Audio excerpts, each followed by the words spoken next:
여러분 안녕하십니까? 여수 MBC 뉴스데스크입니다. 지역의 주력 산업인 철강과 석유화학 산업의 침체가 길어지고 있습니다. 겪어보지 못한 위기 속에 추석 상여금을 줄이거나 조업을 길게 중단하는 기업들이 늘었습니다. 유민호 기자입니다. 철강 구조물을 제조하는 중소기업입니다. 공장과 설비를 지을 때 기초 뼈대를 만드는 업체인데 지난해보다 일감이 크게 줄었습니다.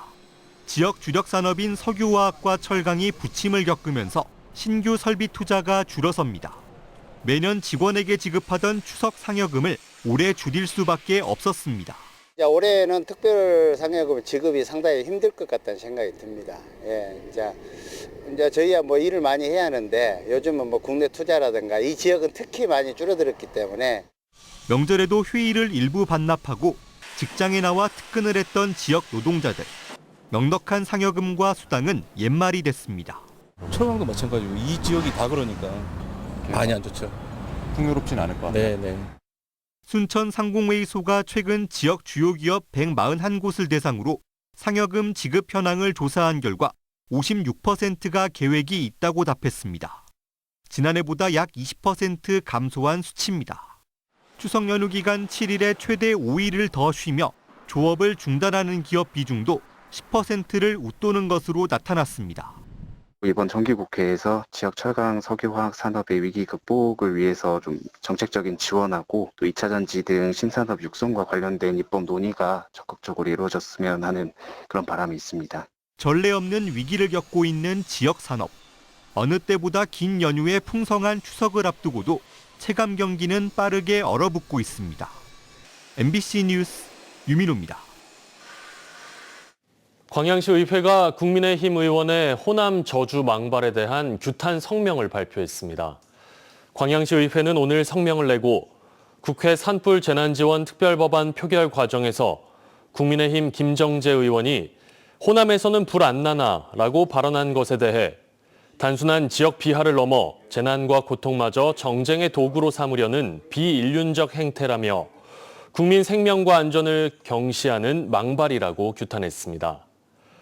의회는 이와 함께 김 의원의 사죄와 의원직 사퇴를 촉구하고 국민의힘도 당 차원의 엄정한 진상조사와 재발 방지 대책을 마련해야 한다고 요구했습니다.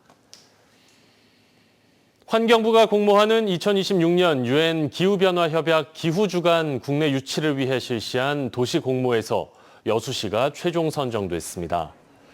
지난 2021년부터 시작된 기후주간은 전 세계 198개국, 협약 당사국과 국제기구 등 수천 명이 참여하는 국제 환경 행사입니다.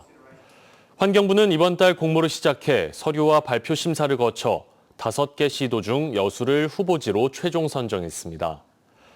최종 국내 유치 여부는 유엔 기후변화협약 사무국 심사를 거쳐 올해 안에 확정될 예정인데요.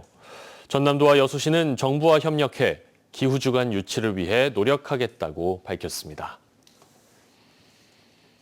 국가정보자원관리원에서 발생한 화재로 국가 주요 행정 시스템이 마비됐습니다. 일부 복구가 시작됐지만 소방 등 주민들의 일상과 밀접한 업무들이 곳곳에서 차질을 빚고 있습니다. 안준호 기자가 취재했습니다. 소방구급대원 손에 들린 단말기에 서버와 연결할 수 없다는 문구가 뜹니다. 119 구급 스마트 시스템 단말기인데 국정자원 화재 이후 먹통이 됐습니다. 환자 상태를 병원 응급실과 119 상황실이 실시간으로 공유하던 시스템이 중단된 상황. 구급대원들이 사흘째 수기로 활동 일지를 쓰고 병원에 직접 전화를 걸어 남은 병상을 파악하고 있습니다.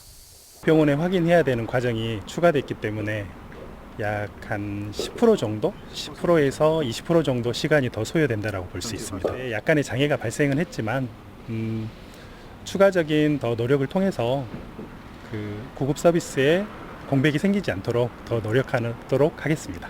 소방대원들은 응급 상황 대응에 공백이 생기지 않도록 의료기관과 협력하고 있습니다.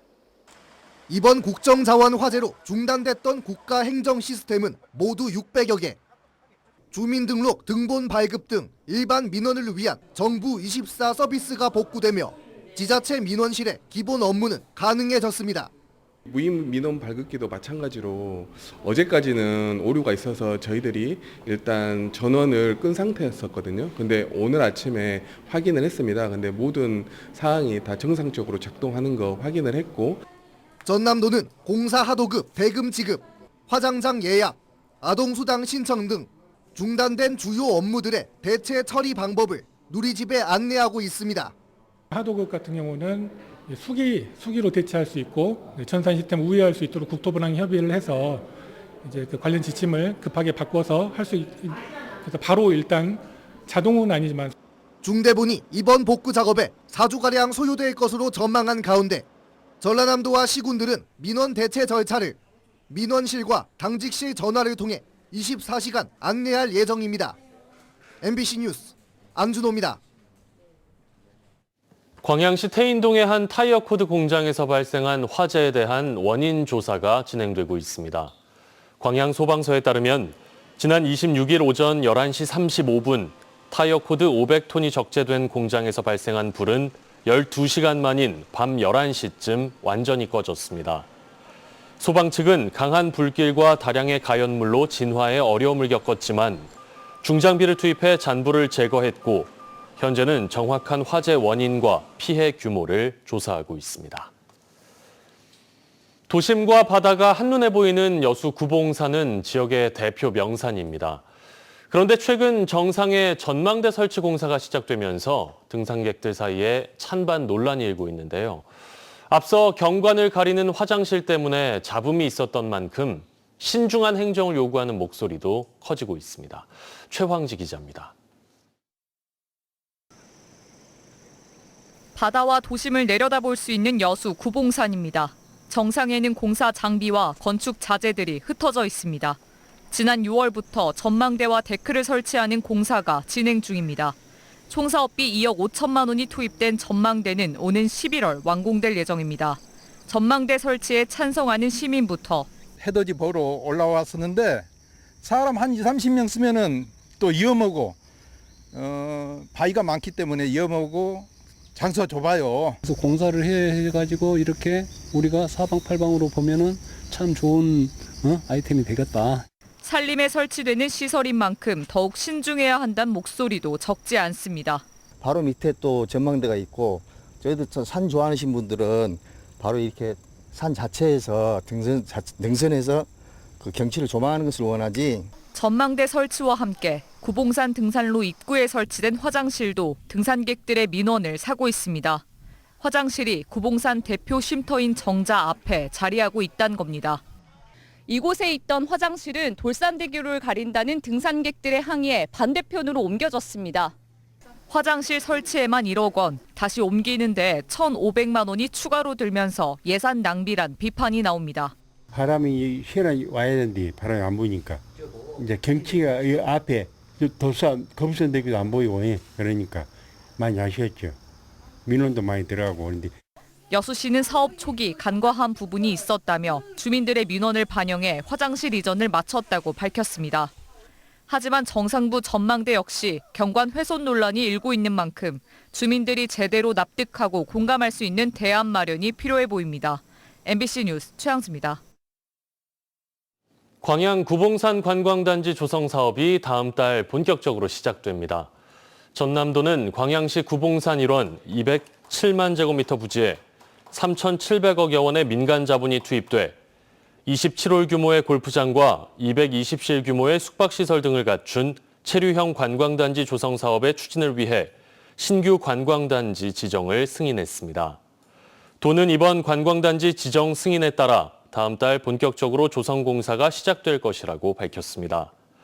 한편 광양시는 오는 2030년 관광단지가 운영되면 지역이 관광도시로 한 단계 도약하고 동북권 관광 활성화에도 큰 도움이 될 것으로 기대하고 있습니다.